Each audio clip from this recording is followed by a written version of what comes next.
15 से ना फार्मूला हम लोग यहाँ तक लाए थे कि R बराबर L बाई A। अभी हम जो भी पढ़ाने जा रहे हैं यह बात मानकर पढ़ाया जा रहा है कि टेम्परेचर कांस्टेंट है। टेम्परेचर कांस्टेंट इसका मतलब है कि रेसिस्टिविटी पर कोई प्रभाव नहीं पड़ेगा और टेम्परेचर से लंबाई और एरिया कोई मतलब नहीं है। वास्तव में मतलब है, लेकिन ये जो लंबाई और एरिया टेम्परेचर के हिसाब से जो बढ़ता है उसकी तुलना में रेसिस्टिविटी बहुत ज़्यादा चेंज हो जाता है। तो इसलिए टेम्परेचर इतना ज़्यादा भी चेंज नहीं कर रहे हैं हम लोग कि तार में कोई भौतिक परिवर्तन आ जाए कि उसका लंबाई बढ़ जाए, मोटाई बढ़ जाए, ऐसा कुछ होने वाला। सिर्फ उसका प्रॉपर्टी चेंज हुआ, कौन? रेसिस्टिविटी।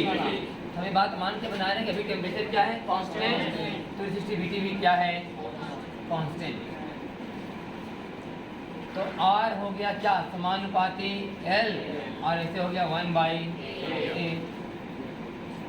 तो यार R समानुपाती L, इसका मतलब है कि जय गुना लंबाई ज़्यादा होगा, रेजिस्टेंस का मान उतना ही गुना ज़्यादा होगा। और एरिया के हिसाब से अगर जानना चाहते हैं तो लिखिए पाई R स्क्वायर, पाई R। हाँ, तो ध्यान सुनाइए, मेन इसमें जो सवाल है ज़्यादातर यहाँ से आता है। R समानुपाती कहाँ से? L। ये अलग तार का सवाल हो जाएगा। अब ध्यान सुन लीजिए, पहले मान लिया जाए कि एक तार है, इसका लंबाई कितना है? L और रेसिस्टिविटी कितना है? और एरिया कितना है? तो इसका रेसिस्टेंस कितना होगा? L by. अब यही तार सेम टू सेम है, उतना ही मोटा भी है, बस खाली लंबाई अभी L था, अब लंबाई कितना हो गया? NL। अब लंबाई कितना हो गया? और मटेरियल भी वही का। तो इस तार का जो रेसिस्टेंस होगा रो L बाई A बराबर N और रो L बाई बराबर NR बराबर। मैंने तार जितना गुना ज़्यादा लंबा होगा उतना ज़्यादा प्रतिरोध का मान होगा। मैंने 1 मीटर लंबा तार का प्रतिरोध 1 ओम, तो 10 मीटर लंबा तार का बशर्ते कि तार का मटेरियल सेम होना चाहिए और टेम्परेचर भी उस समय तब उधर फिर रो का मान बदलना जाएगा। हाँ, टेम्परेचर जहाँ चेंज हुआ तो रो का मान चेंज, क्योंकि रो का फॉर्मूला क्या आया था? रो का फॉर्मूला था me/E² टाइम का एवरेज। सही था कि नहीं? और सिग्मा बराबर क्या था? एवरेज। बताए थे कि फंक्शन है मटेरियल का, आई फंक्शन है टेम्परेचर।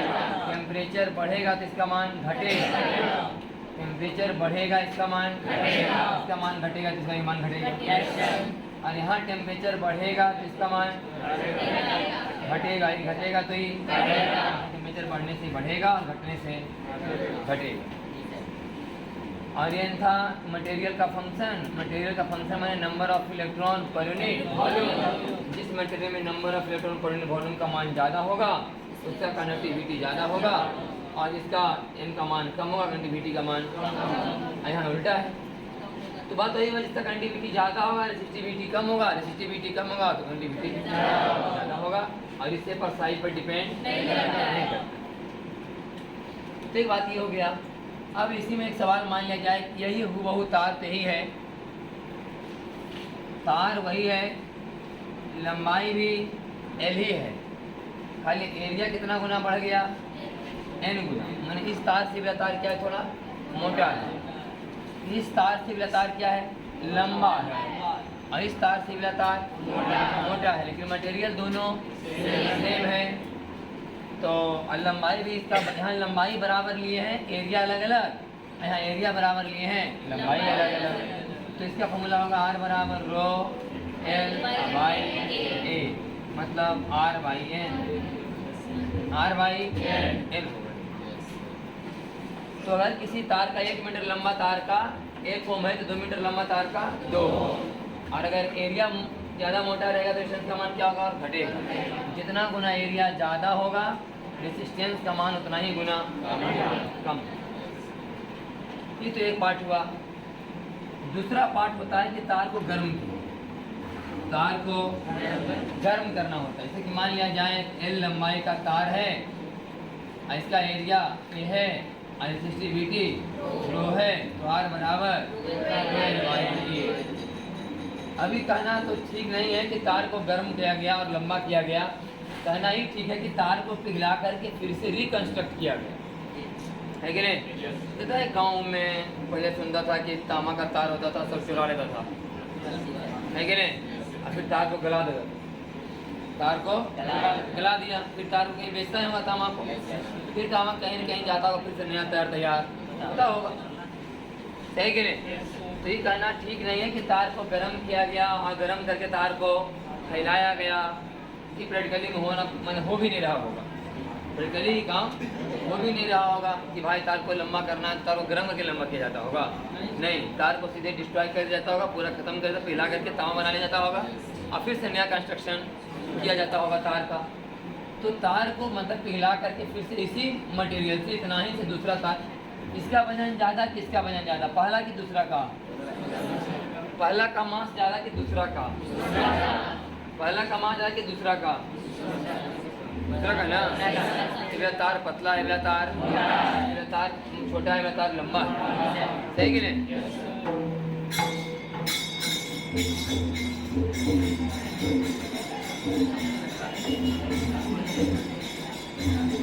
देखो यहाँ, ये तार का मास अलग है, ये तार का मास ज़्यादा है, ये तार का मास, ये तार का मास अलग है। ये वाला तार का मास और पिघला कर जो नया बनाएंगे उसका मास सेम रहे, डेंसिटी तो सेम है, ये मटेरियल जगह सेम है, डेंसिटी सेम है, डेंसिटी भी तो मटेरियल का गुण है। तो ध्यान समझिएगा, इसी तार को पिघला करके फिर नया तार बनाया गया, रिकंस्ट्रक्ट किया गया,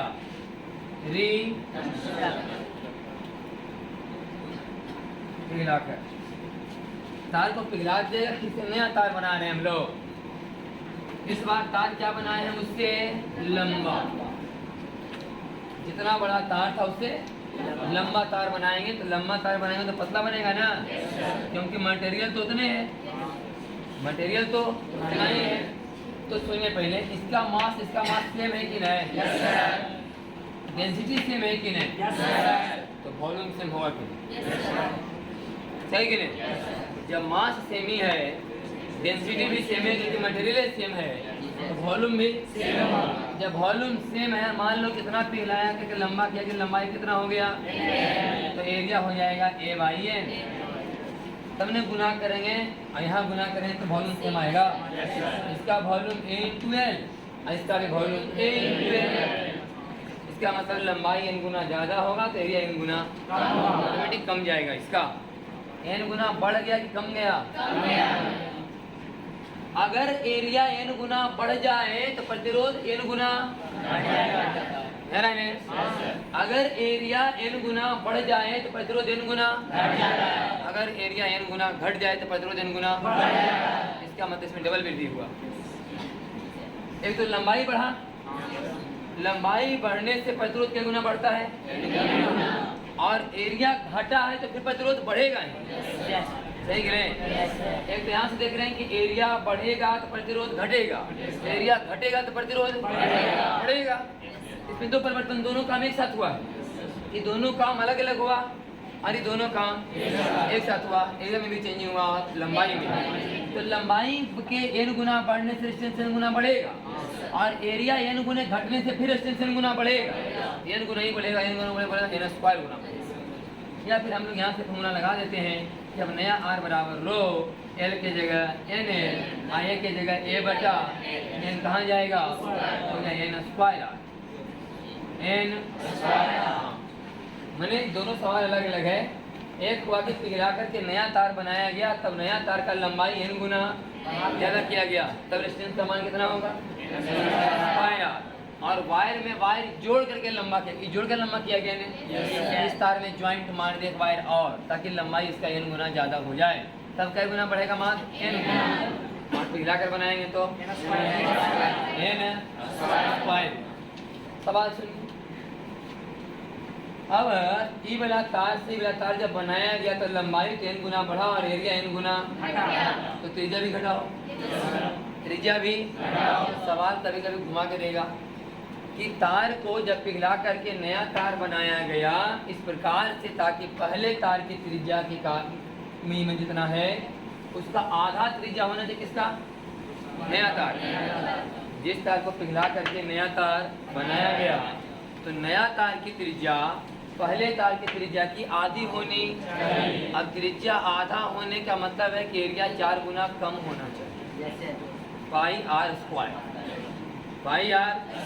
तो रेडियस हाफ होने का मतलब एरिया, और एरिया 4 गुना कम करने का मतलब लंबाई 4 गुना बढ़ाना होगा। तो डिस्टेंस का मान कितना बढ़ेगा, 16 गुना, 4 चौका 16। इसे बात देखिए कराया हुआ।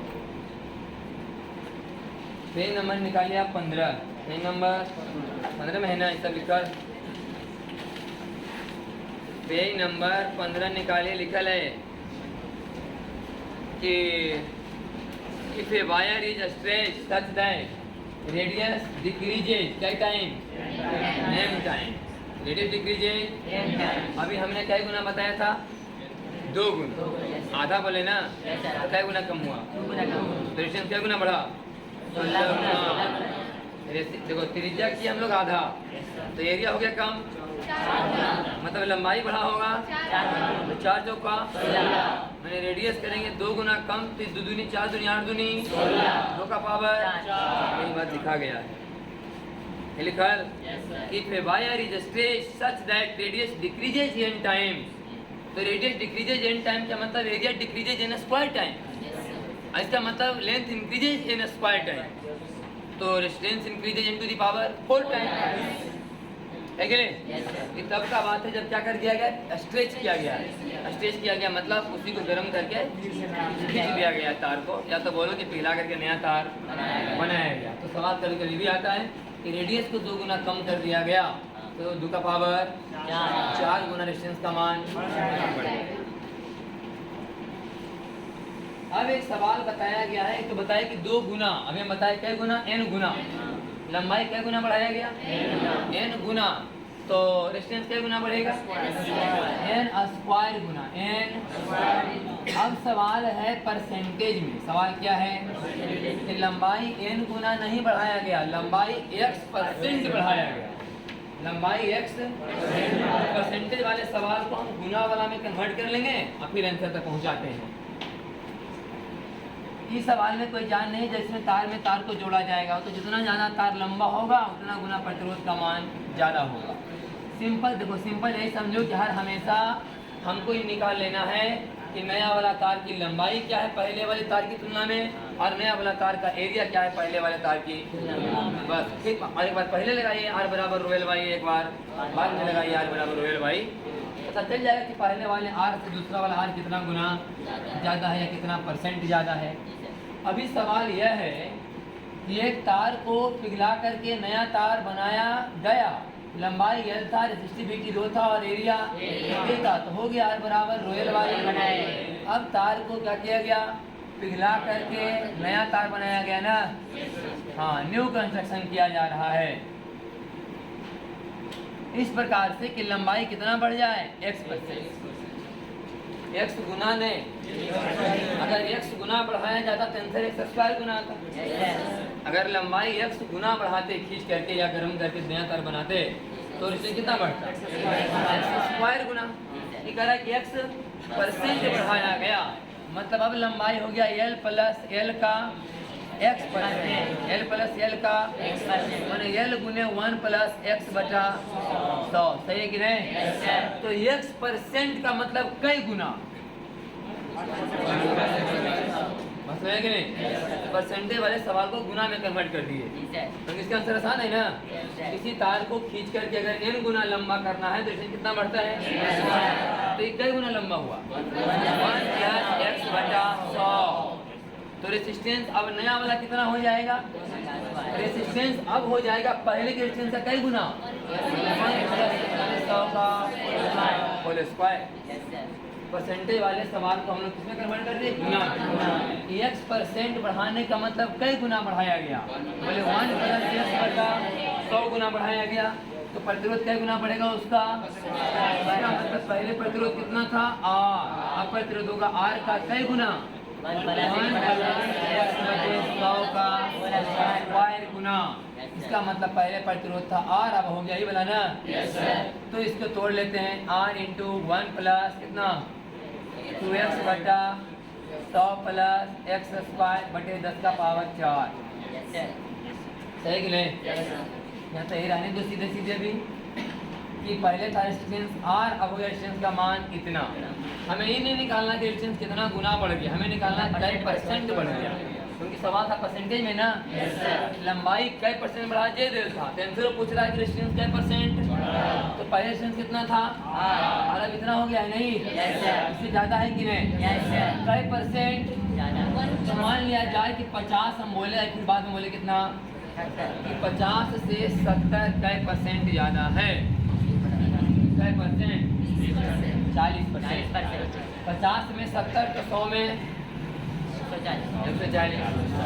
50 में 70 तो 100 में 140। तो परसेंटेज 100 में निकला है ना। क्या परसेंट बोले 40%। तो कैसे निकाले हम लोग, चेंज बटा ओरिजिनल 70 - 20 बटा एक्चुअल गुने 100। यही काम करने जा रहे हैं। R × 1 प्लस x बटे 100 का माइनस बटा गुने 100। सही कि नहीं। कई परसेंट बढ़ गया पर रेजिस्टेंस। तो R ऊपर से कॉमन लेंगे, R से R आएगा ऊपर में 1 प्लस x बटे 100 का होल स्क्वायर माइनस गुने 100। कितना हो जाएगा ये 1 प्लस x² बटे 10 के पावर प्लस 2x बटा माइनस गुने 1 से 1। तो 2x बटा 100 में 100 से गुना होगा तो 2x कितना आएगा प्लस x² में गुना होगा तो 2 0 से 2 0 x² बटे 100 माने 2x प्लस x² बटा 100%। ठीक है, याद कर जाएंगे। यदि किसी तार की लंबाई x% बढ़ाई जाए, कैसे पिघला करके नया कंस्ट्रक्शन किया गया तब का बात है, समझ गए। ऐसा नहीं कि x% बढ़ा दिया जाए, कैसे जोड़ करके। अगर जोड़ करके x% बढ़ाएंगे तो रेजिस्टेंस बढ़ेगा x%। अगर जोड़ करके तार में तार जोड़ करके x% बढ़ाएंगे तो रेजिस्टेंस कितना बढ़ेगा 6%। क्योंकि देखो उसमें दिखा देते कि लंबाई अगर n गुना बढ़ा तो रेजिस्टेंस भी n गुना बढ़ेगा। तो लंबाई j गुना बढ़ा रेजिस्टेंस भी n गुना बढ़ेगा। तो इसका मतलब 3%।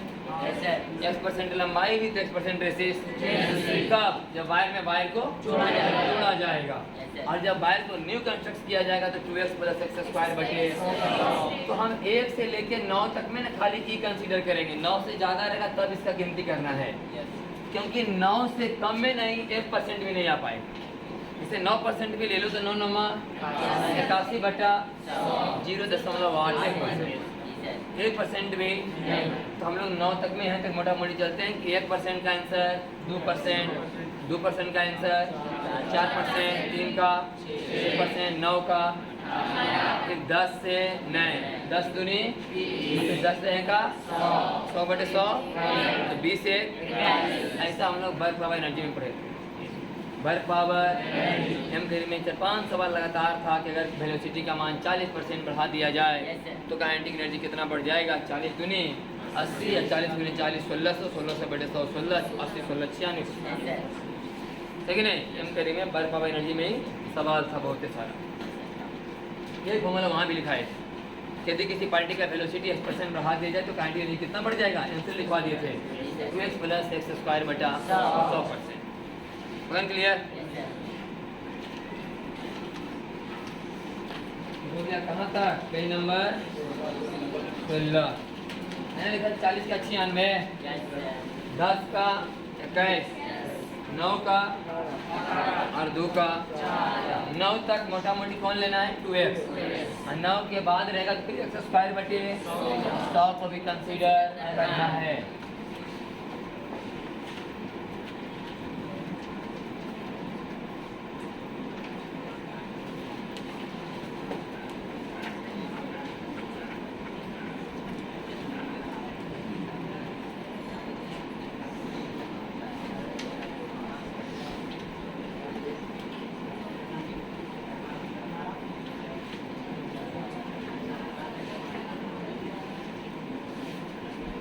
लिखा है क्यूब है, क्या है क्यूब।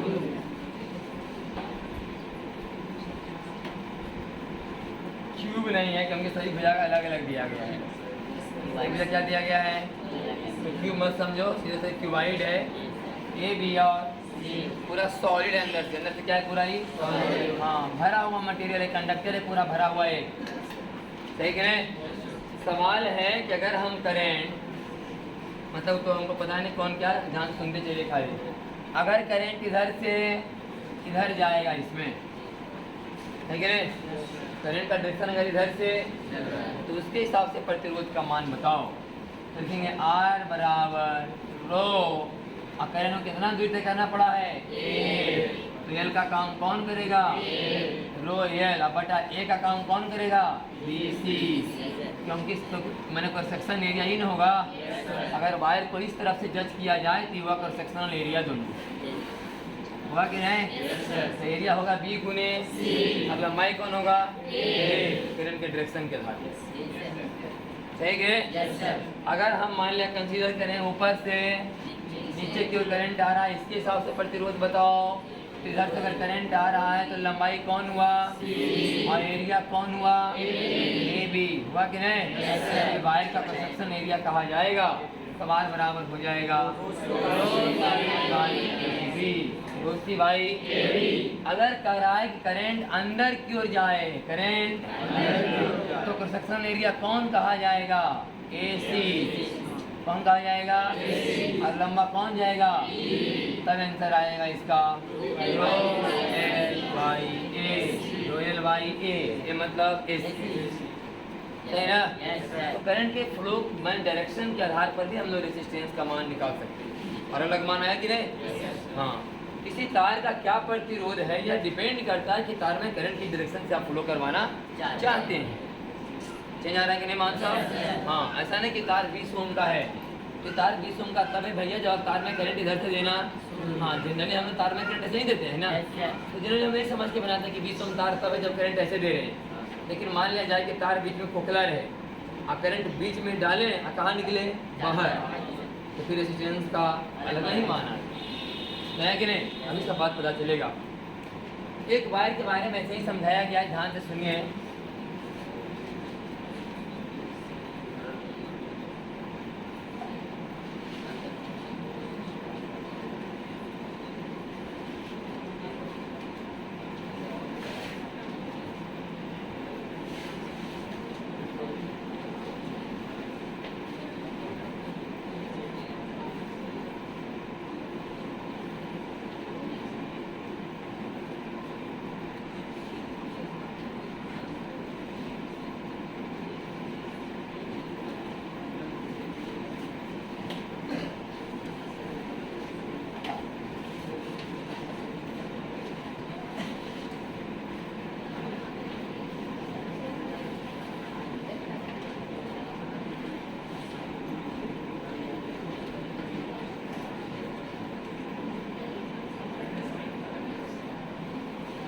ऐसे भी दिखाया गया है कि एक वायर है जिसका क्रॉस सेक्शनल एरिया कैसा है, हेक्सागन, सही कि नहीं। एक वायर है जिसका क्रॉस सेक्शनल एरिया कैसा है, हेक्सागन की तरह है।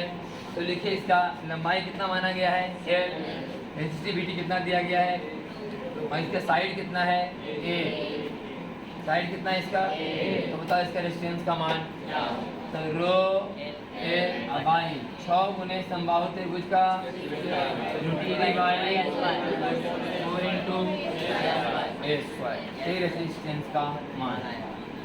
Rho l by a, rho l by a हो गया। अगला सवाल देखिएगा, ध्यान सुनना, इस सवाल दोनों में अंतर आएगा। एक वायर है, ध्यान सुनिए यहाँ पर, एक वायर इस प्रकार से है जो अंदर से क्या है, खोखला है, अंदर से क्या है, खोखला, और यहाँ क्या है, मटेरियल, यहाँ क्या है, मटेरियल है, लेकिन अंदर में मटेरियल R1 त्रिज्या तक खोखला है, और R1 से लेकर के R2 तक भरा हुआ, सही कि नहीं, जैसे कॉपी, तो मोटा हो गया कि नहीं?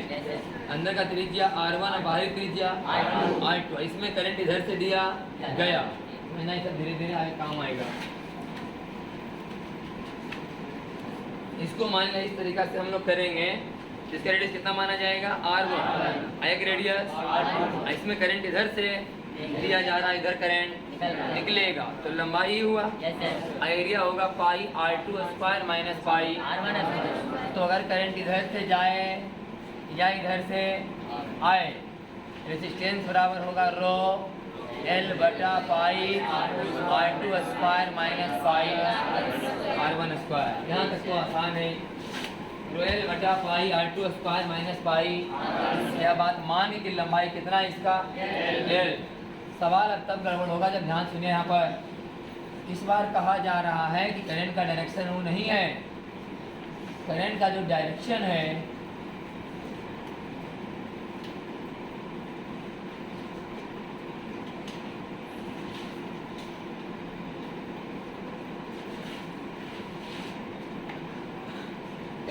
तो खाली है ना, यही क्या है? भरा हुआ पार्ट है, ये भी भरा हुआ पार्ट है और बीच में क्या है? खाली है। अब कह रहा है कि नहीं, करंट का डायरेक्शन ऐसे है, कह रहा है कि नहीं? मतलब कि अगर ये करंट यहाँ है तो करंट ऐसे निकलेगा, ऐसे नहीं निकले, समझ है कि नहीं? तब बताना है कि इसका प्रतिरोध का मान क्या है। अभी करंट का प्रवाह कैसे हो रहा था? ऐसे। ये हो गया लंबाई, एरिया हो गया पाई R2 स्क्वायर माइनस पाई, हर एरिया का मान, अब एरिया का मान सेम। अंदर वाले पन्ना का वक्रपीठ का क्षेत्रफल अलग, अगला पन्ना का वक्रपीठ का क्षेत्रफल, क्योंकि जैसे जैसे पन्ना बढ़ता जाएगा रेडियस का मान बढ़ता जाएगा, और वक्रपीठ का क्षेत्रफल बराबर 2 पाई RH। 2 पाई H तो सबका सेम होगा, लेकिन R सबका सेम। इसका मतलब हर एक पन्ना जिसके अंदर में लेयर है, हर एक का एरिया सेम नहीं है। तो पहले एक पन्ना का निकालेंगे, सही कि नहीं? तो मान लो कि यहाँ से R डिस्टेंस पर एक छोटा सा है एक पेज है जिसका मोटाई कितना है? दिया, समझा कि नहीं? मान लेंगे हम लोग कि R डिस्टेंस कितना पर? हाँ, सेंटर से कितना दूरी पर? R दूरी पर कोई एक पेज होगा, कितना दूरी पर? R। पेज का मोटाई, तो इस पेज के जब उस तरफ से इस तरफ करंट आएगा तो पेज को कितना दूरी तय करना पड़ेगा? दिया, कितना दूरी? तो रो दिया, रो L, L के लिए होगा दिया, और एरिया होगा इसके वक्रपृष्ठ का जो यहाँ पर है पन्ना उसका बराबर 2 पाई R L। 2 पाई R L। अगर ये लंबाई कितना है? L है कि H? L है ना, तो 2 पाई R L अकाइन T R1 से लेकर के ये हो गया RQ है, तब निकलेगा इसका रेजिस्टेंस करंट का डायरेक्शन चेंज होने के कारण। तो कर लो रो 2 पाई L बाहर, 1/R का इंटीग्रेशन लॉग R, 1/R का सही गलत, तो लॉग R2 बटा R1 नहीं आंसर है, सही ना? Rho by 2 pi L, rho by 2 pi log R2 बटा R। अगला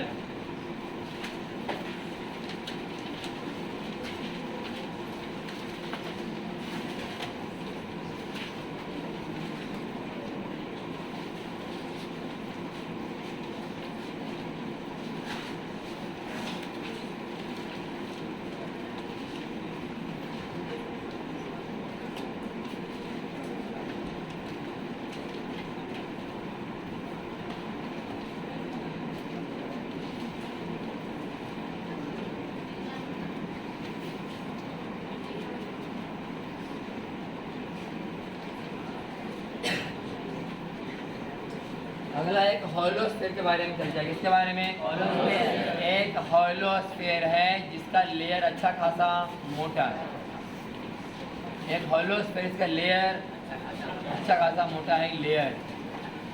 इसका अंदर का रेडियस कितना है? R1 और बाहर का रेडियस हाँ। तो पता है कि यहाँ से करंट जब निकले यहाँ से करंट कैसे दिया निकाला जा रहा है? बाहर की ऐसे समझ गए? कहा गया कि अगर करंट ऐसे निकलेगा तब बताओ कि यहाँ पर रेजिस्टेंस का मान क्या होगा। यही सवाल हम लोग सॉल्व करते हैं हीट ट्रांसफर में। हीट के अंदर वाला लेयर गर्म हुआ, अंदर में आग जला दिया कि अंदर वाला लेयर गर्म होगा, उष्मा का प्रवाह होगा अंदर वाला लेयर से बाहर वाले लेयर। तो बताओ कि प्रतिरोध का मान, हमारी प्रतिरोध पढ़ाया जाएगा थर्मल रेजिस्टेंस होता है। तो R1 R कितना है, R2। तो फिर तो वही बात होगा कि करंट जैसे जैसे आगे बढ़ेगा उसको ज़्यादा एरिया कवर करना पड़ेगा। अंदर वाला लेयर का एरिया कम होगा, बाहर वाला लेयर का एरिया ज़्यादा।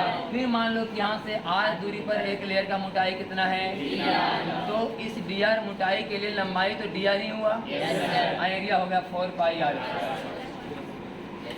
4 पाई। हाँ, इसमें ढेर सारे लेयर हैं, तो हम उस लेयर के बारे में बात कर रहे हैं जिसका रेडियस छोटी r है और मोटाई dr है।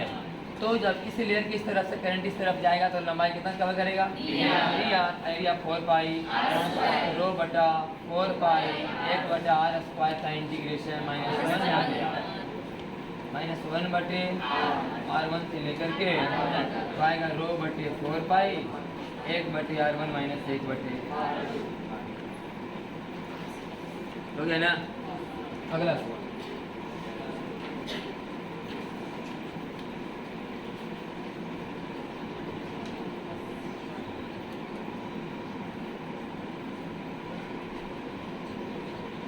एक तार इस ढंग का है जिसका इधर का रेडियस कितना है a, इधर का रेडियस कितना है b, ऐसे है ना? Yes sir.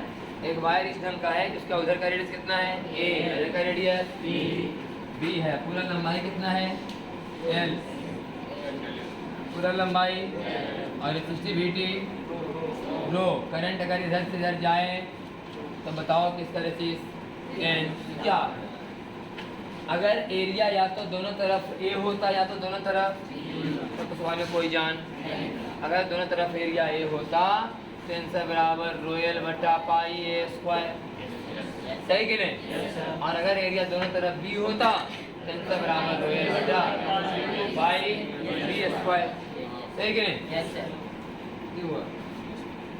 तो लेकिन जैसे जैसे करंट आगे बढ़ेगा उससे ज़्यादा एरिया कवर करना पड़ेगा। तो फिर मान लो कि यहाँ से कितना दूरी पर, x दूरी पर एक डिस्क कटा हुआ है। क्या कटा हुआ है? Disc plate.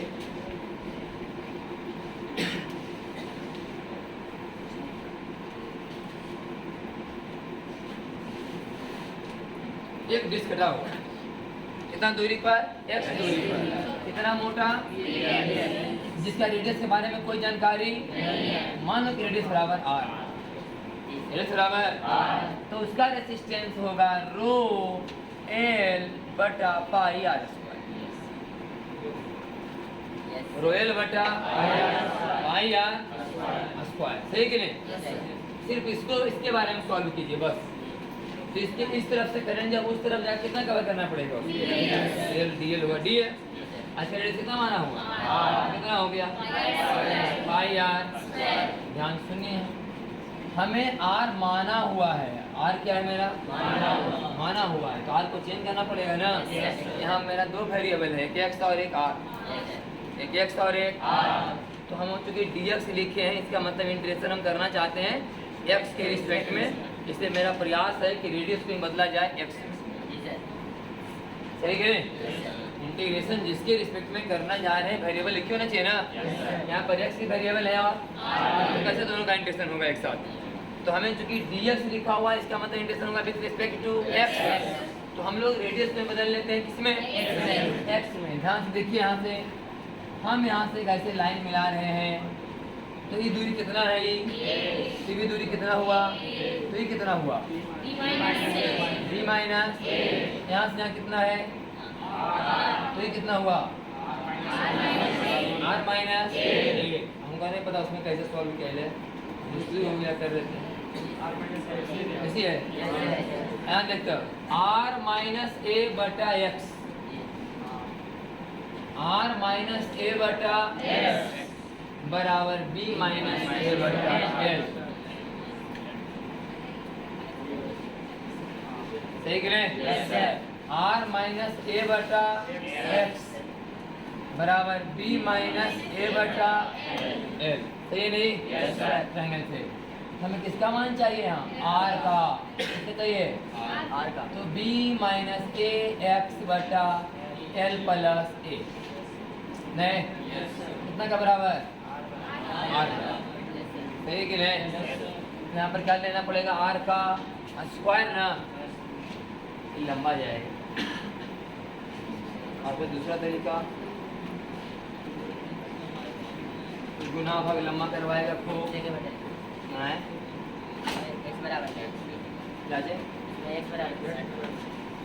कुछ ही माना इसमें दूसरा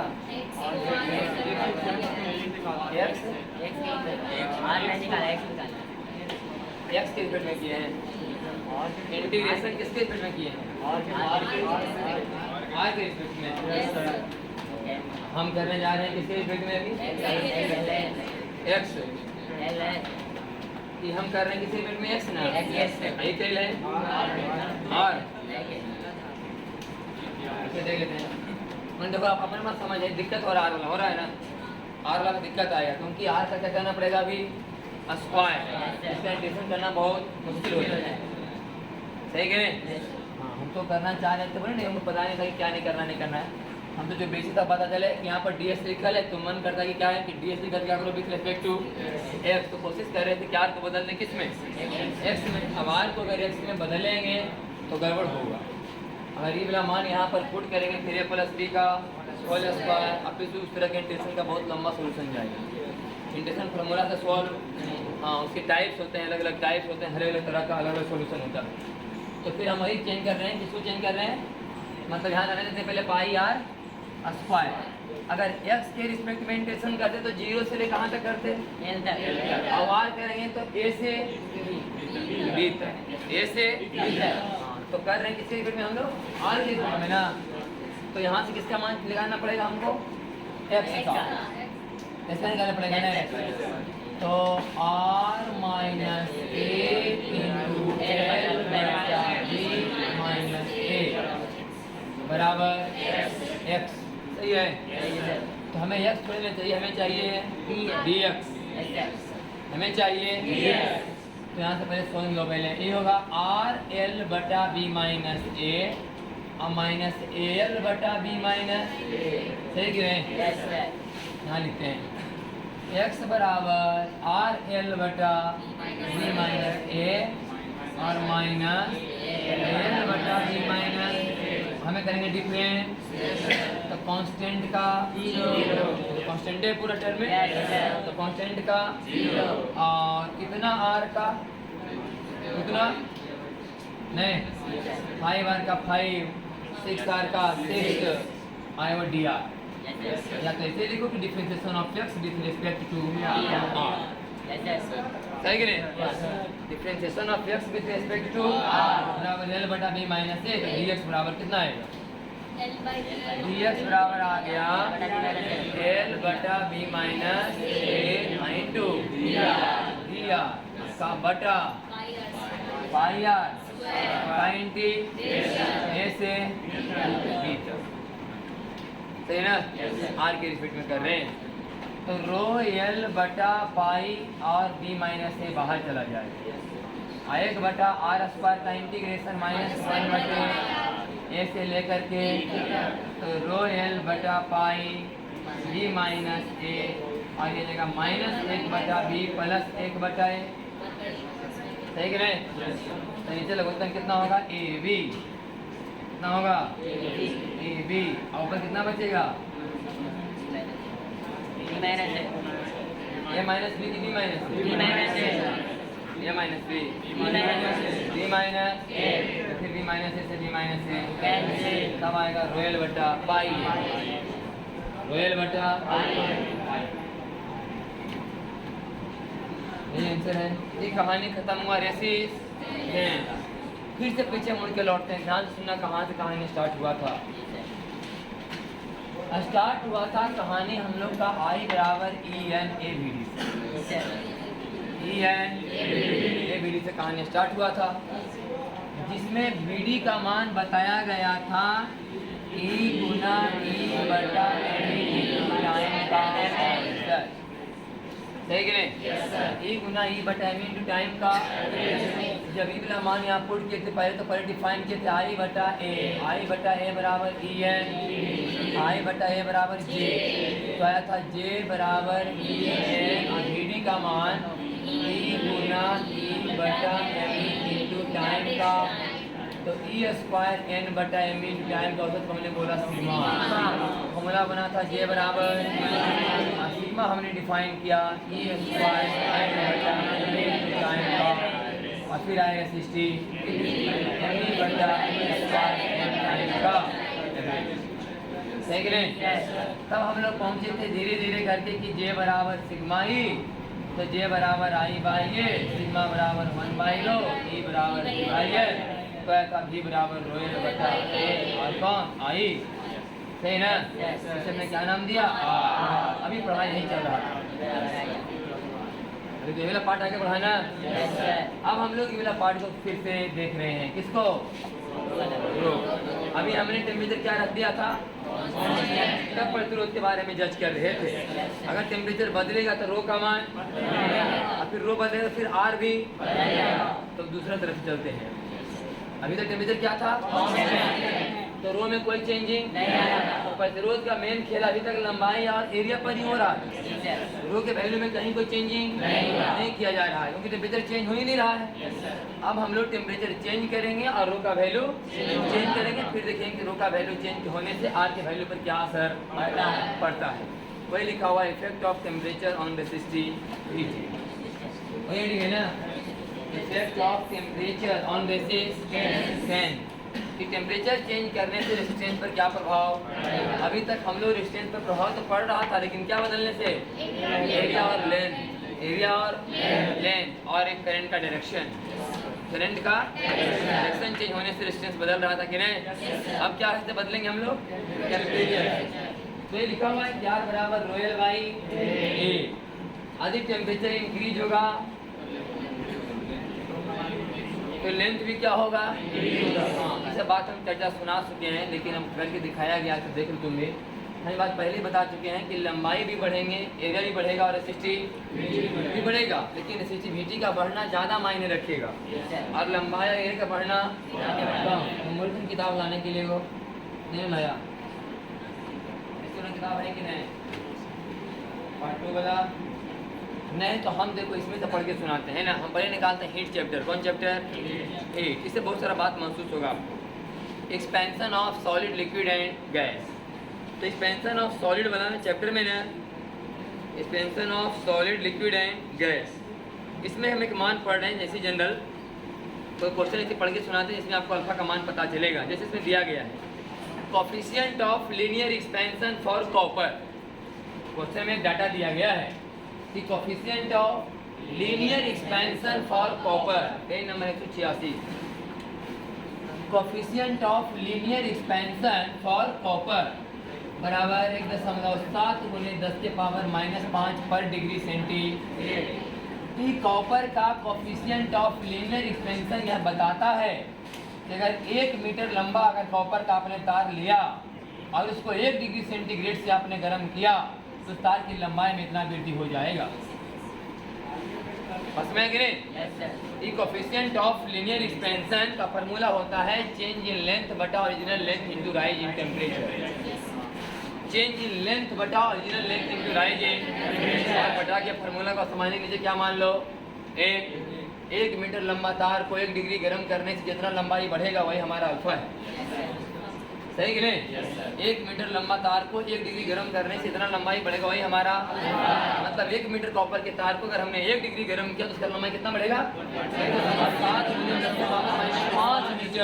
अब जोड़ लो कितना बढ़ा भाई, 0.0000017 सेंटीमीटर, सही कि नहीं?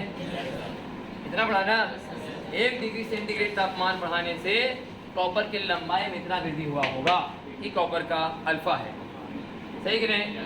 अब आते हैं हम लोग अपना वाला करंट वाला अल्फा में, मैंने रेसिस्टिविटी की टेम्परेचर बढ़ाने से रेसिस्टिविटी पर क्या असर पड़ता है। इसके लिए करंट में आना पड़ेगा।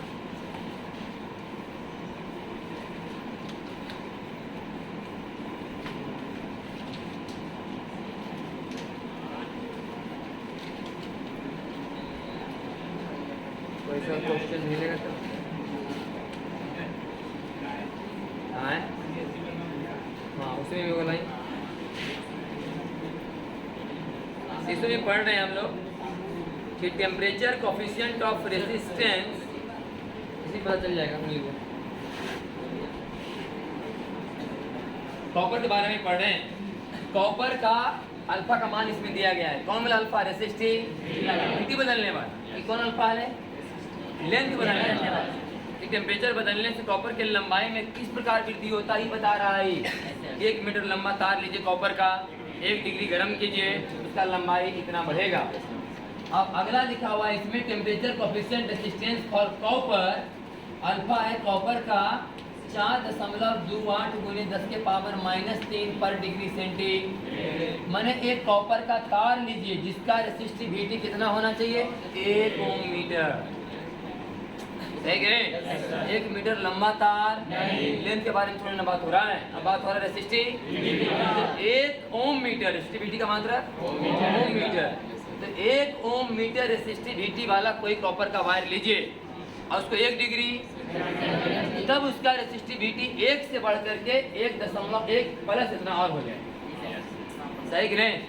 तो मोटा मोटी भी देखा जाए तो करीब 100 गुना ज़्यादा है कम। क्या गुना कम है?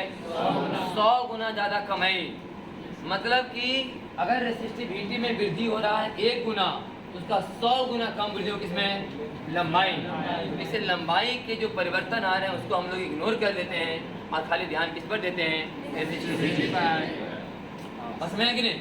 क्या सही बात पता चल रहा है एकदम साफ साफ कि लेंथ वाला और एरिया वाला क्या होगा? Alpha 2 alpha. एरिया वाला 2 अल्फा। पढ़ा था उसमें पता चला था एरिया वाला कितना होता है? 2 अल्फा। तो कोई संख्या अगर मान लिया छोटा था गुना करें तो मान लिया थोड़ा बहुत अगर बढ़ भी जाएगा तो पता तो नहीं रहेगा ना। हाँ, तो रेसिस्टिविटी वाला इसे सोचो मोटा मोटी पावर -3 पावर -5। तो किसमें ज़्यादा मतलब चेंजिंग आ रहा है? इसमें ना रेसिस्टिविटी में ज़्यादा मतलब बदलाव दिख रहा है और लेंथ में कम है कि नहीं? 10 टू द पावर -5 के रूप में वेरी कर रहे हैं। 10 टू द पावर -3। तो ये मोटा मोटी डाटा सही समझ लो कि हम लोग जब किसी भी करंट वाले चैप्टर में जब हम लोग टेम्परेचर बढ़ाने की बात करते हैं तो चेंज तो दोनों होगा, रेसिस्टिविटी भी और लंबाई, लेकिन लंबाई का चेंज होना बहुत कम होगा, रेसिस्टिविटी का चेंज होना उसकी तुलना में करीब 100 गुना। इसलिए हम रेसिस्टिविटी को कंसीडर करेंगे और लेंथ वाला को इग्नोर करेंगे। सही है? यही बात इसमें करवाया गया है।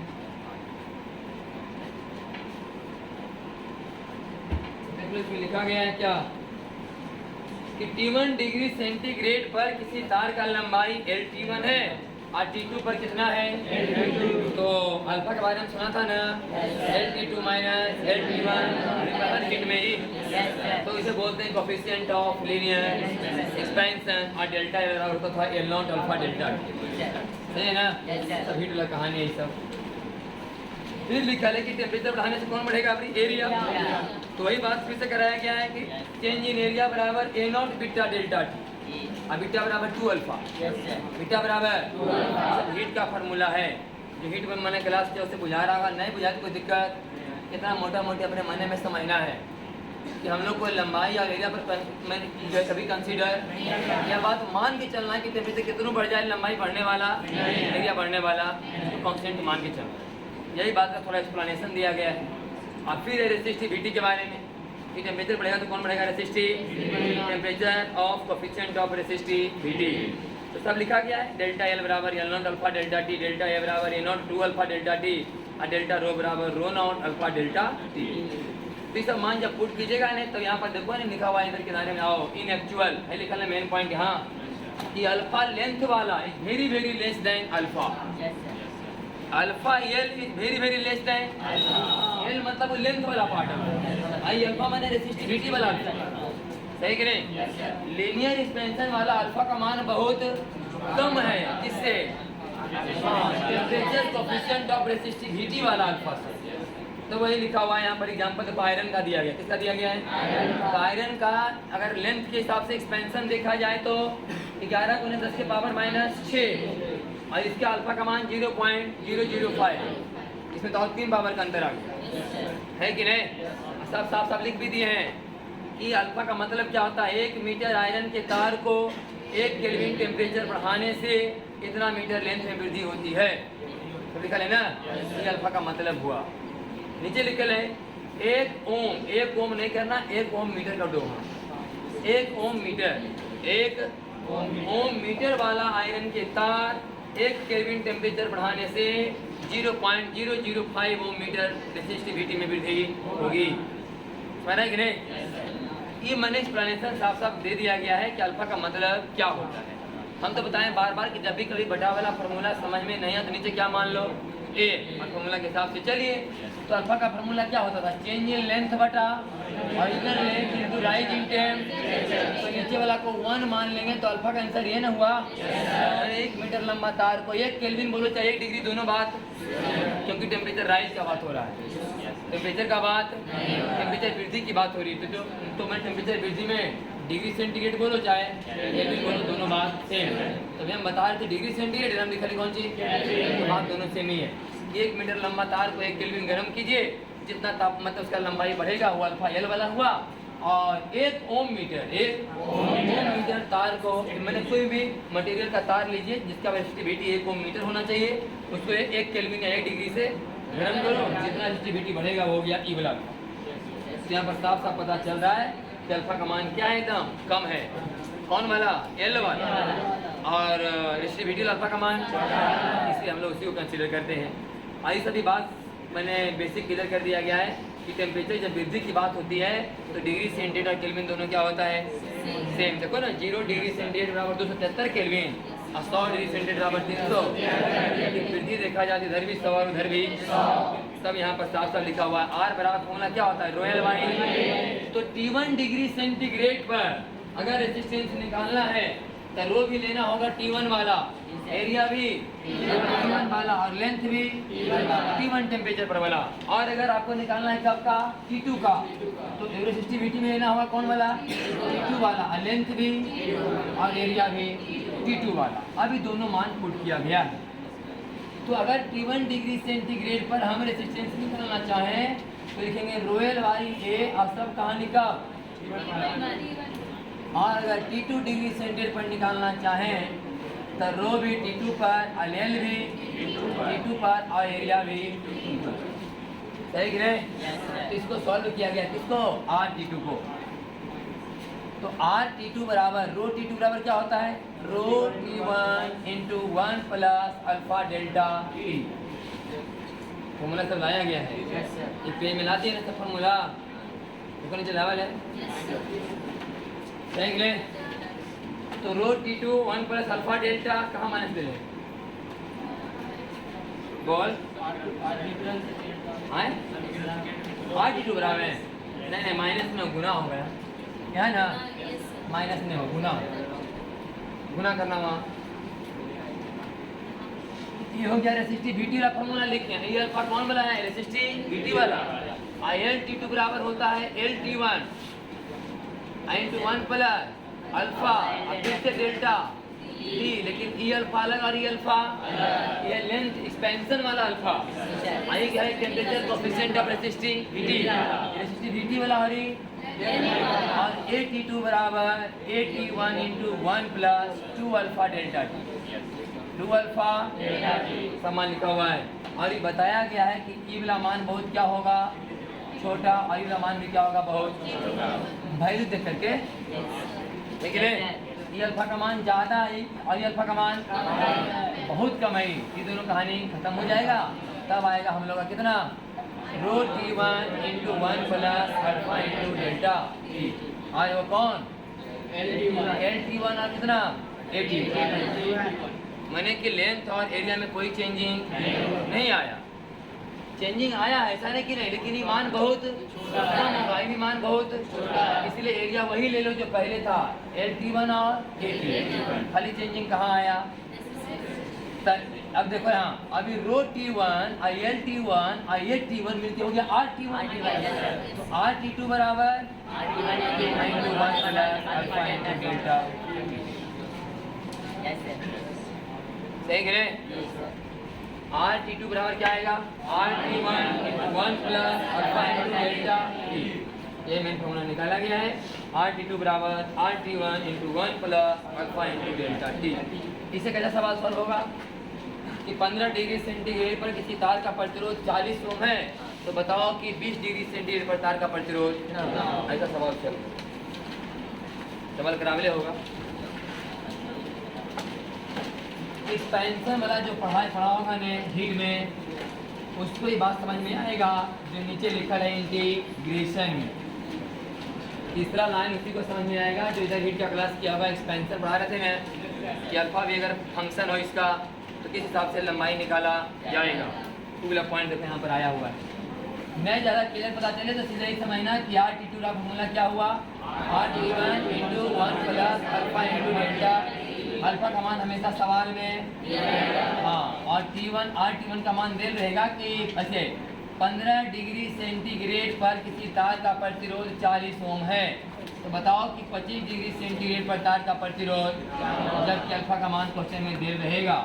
यहाँ डेल्टा टी का मान हुआ 25 माइनस 15, अल्फा का मान सवाल में, और T1 का मान माने रेसिस्टेंस 25 पर बराबर रेसिस्टेंस 15 पर × 1 प्लस अल्फा 25 माइनस 15। सही करें? लिखाया गया है कि RT2 बराबर RT1 × 1 plus alpha × delta T. वास्तव में नहीं, हम लोग मोटा मोटी बात पढ़ते हैं, अल्फा का मान भी ना वास्तव में चेंज होता है टेम्परेचर पर चेंज होने से। अल्फा का मान भी टेम्परेचर चेंज होने से चेंज होता है। अल्फा का मान भी कांस्टेंट, वही बात बताया गया। यदि अल्फा भी फंक्शन हो किसका? टेम्परेचर का है लिखल ना। अगर अल्फा फंक्शन हो किसका? तो 1 प्लस अल्फा dt खाली नहीं होगा यहाँ, अब अल्फा dt का इंटीग्रेशन बस मेरे कि नहीं।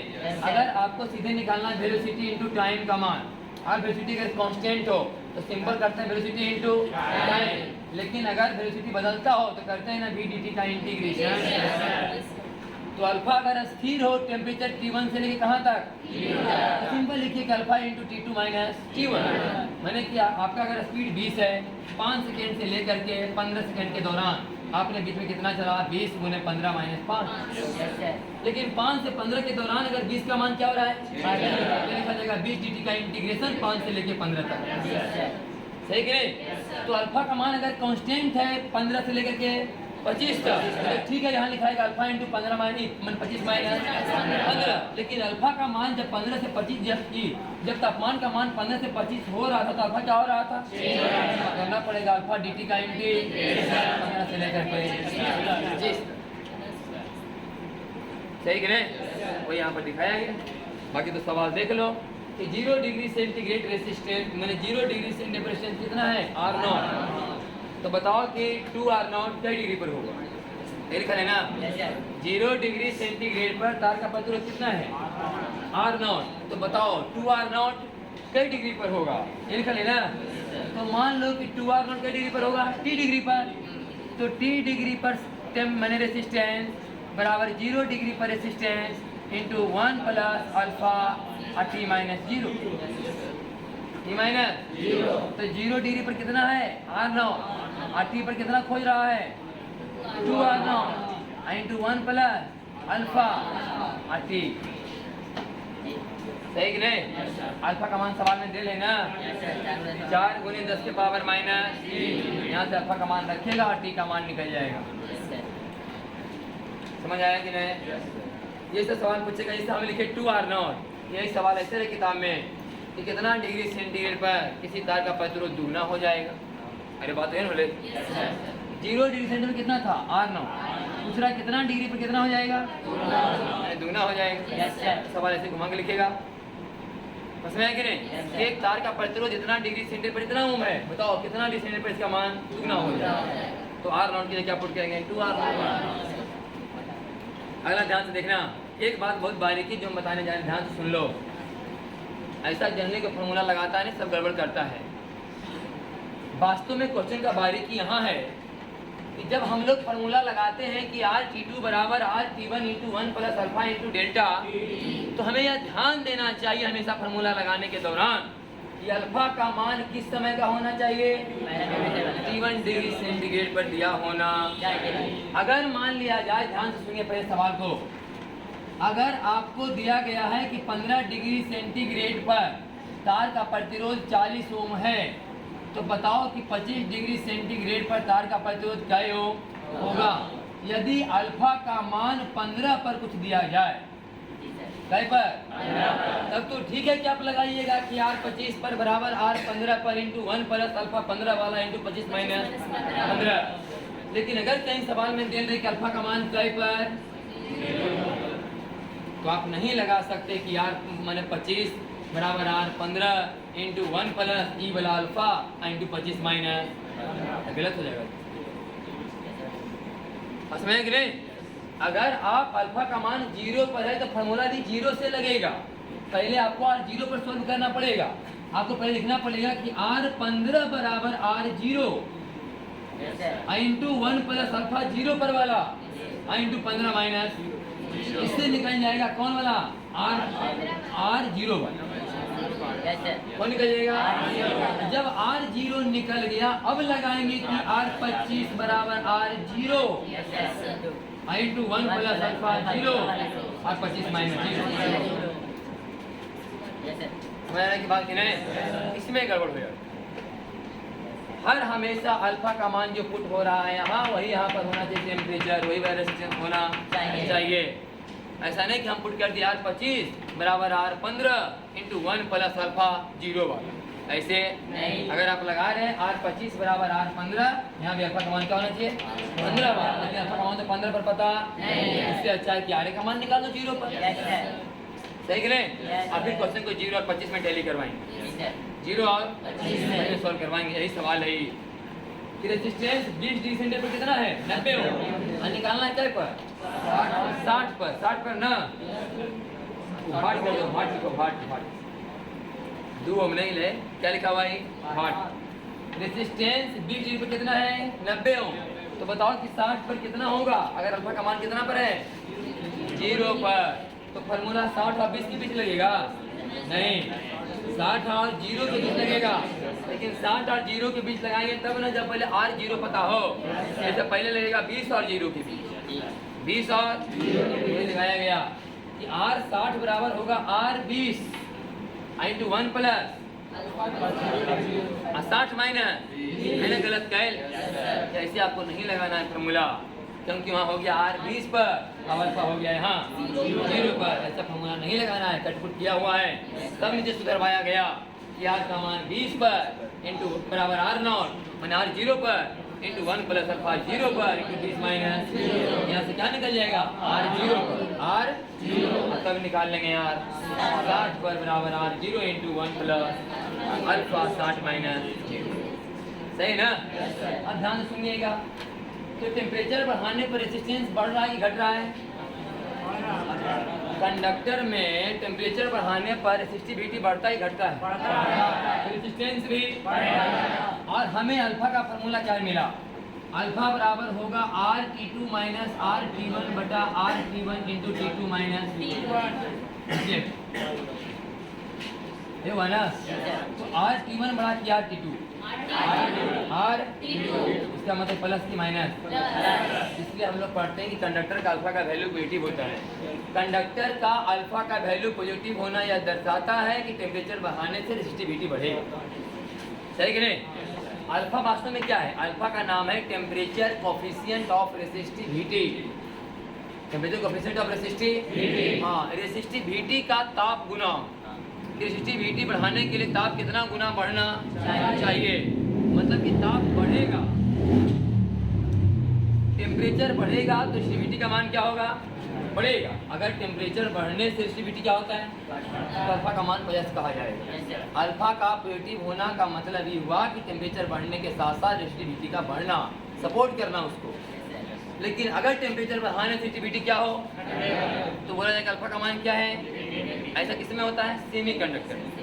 हमको बताया था कि कंडक्टर में क्या है कि आप जब गर्म करते हैं कंडक्टर को, तो गर्म क्या करना है, तो रूम टेम्परेचर पर बहुत ही सारे इलेक्ट्रॉन है इसके अंदर में, और अगर आप उष्मा देना चाहेंगे तो टकराव ज़्यादा पैदा होगा, अंदर में इलेक्ट्रॉन को चलने में दिक्कत पैदा होगा, और वही दिक्कत पैदा होना है गुण रेसिस्टिविटी कहलाता है, और दिक्कत जो हुआ वो रेसिस्टेंस। लेकिन सेमीकंडक्टर में कमरे के तापमान पर वैलेंस इलेक्ट्रॉन टूटने वाले, बहुत अच्छा खासा एनर्जी देना पड़ता है उनको तोड़ने के लिए इलेक्ट्रॉनों को, तब जाकर टूटते हैं इलेक्ट्रॉन। तो मान लिया जाए कि 2-4 इलेक्ट्रॉन टूटा हुआ है सेमीकंडक्टर में, और उसको गर्म करेंगे तो और इलेक्ट्रॉन टूटेंगे। तो इलेक्ट्रॉन जितना ज़्यादा टूटेगा करंट फ्लो कराने में उतना मदद मिलेगा।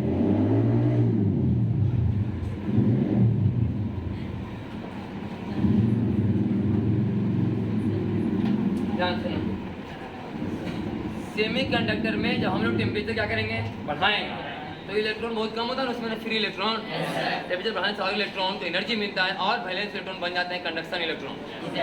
तो और करंट क्या चलेगा, अच्छा, तो करंट अच्छा चला मतलब कनेक्टिविटी बढ़ा, रेसिस्टिविटी घटा।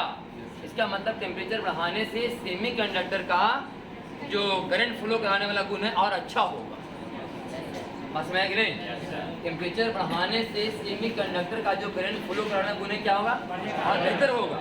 इसका मतलब अल्फा का मान इसमें निगेटिव लिया जाएगा, अल्फा का मान निगेटिव आता है। सवाल व्यक्ति में खूब सवाल आता है तो कि सेमीकंडक्टर का अल्फा का मान क्या होता है, निगेटिव। अल्फा का निगेटिव होना यह दर्शाता है कि टेम्परेचर बढ़ाएगा तो रेसिस्टिविटी घटेगा, टेम्परेचर बढ़ाने से रेसिस्टिविटी का मान घटेगा, और अल्फा का प्लस होना दर्शाता है कि टेम्परेचर बढ़ाएगा तो रेसिस्टिविटी का मान, तो कंडक्टर में अल्फा का मान प्लस होगा, और सेमीकंडक्टर में इसी दोनों बात लिखा गया है। बायां पट्टी लिखा है कि कंडक्टर का पॉजिटिव होता है, और दायां पट्टी लिखा है कि सेमीकंडक्टर का नेगेटिव होता है। सही ना? अब कल कराएंगे पेज नंबर 23।